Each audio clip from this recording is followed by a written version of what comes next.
Welcome to a new Voltlog. This will be just a short weekend update to discuss a single subject with you guys. So you know I run a mailbag segment here on the channel. It's called In the Mail, and for that I order lots of electronic components and modules from China. At the end of 2018 I was curious just how many orders do I place in China for these electronic modules. So I have three main sources where I order stuff. That's eBay, AliExpress and Banggood.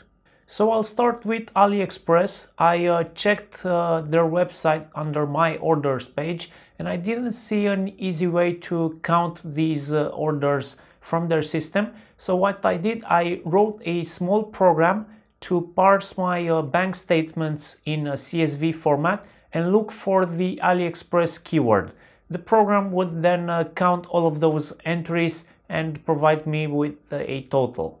And this is the result I got. I placed 134 orders on AliExpress in 2018. As you can see from the graph, there were more orders in December, and that is explained by the fact that December had more free vacation days. That meant more time for me to spend online and find and order more stuff from AliExpress. The total value spent is $870 US, and that puts the average order value at $6.5. Now for eBay, which I always use PayPal to pay for my eBay orders, it was a bit easier to count them because PayPal does provide you with an archive which you can download, and then in Excel you can easily sort on various criteria and count the orders that are of interest. So on eBay I had 116 orders in 2018 with a total of $1,300, which puts the average order at just something over $11.2. The main reason that figure is higher than on AliExpress is because whenever I have to order something more expensive or which is more important to me, I get it from eBay and pay with PayPal because it is way easier to get a refund from PayPal when something goes wrong than it is to deal with AliExpress and the credit card payment.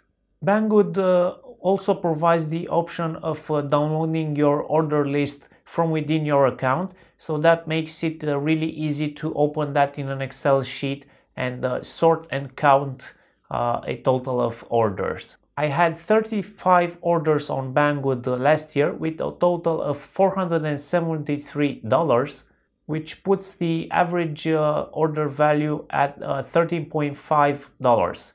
Once again, that's a higher value because on Banggood I pay with PayPal and sometimes I get the more expensive stuff from Banggood. So that brings us to the grand total of $2,643 spent for the In the Mail videos in 2018. So we could say that is the cost of running the In the Mail segment, and that doesn't include my work hours. So now I hope you can understand why sometimes you will see ads on the videos, because those help and bring in money to sustain these videos and keep them coming. It was very interesting for me to do this analysis because I never really knew what the exact figure is, but now I know, and it's not a small sum, at least not for me. If you'd like to support the channel, you can do that via Patreon or PayPal, and you'll find a link to that in the description below the video. I hope it was interesting for you to watch this video. I would appreciate if you would hit that like button. Thank you for watching, and I'll see you next week with a new video.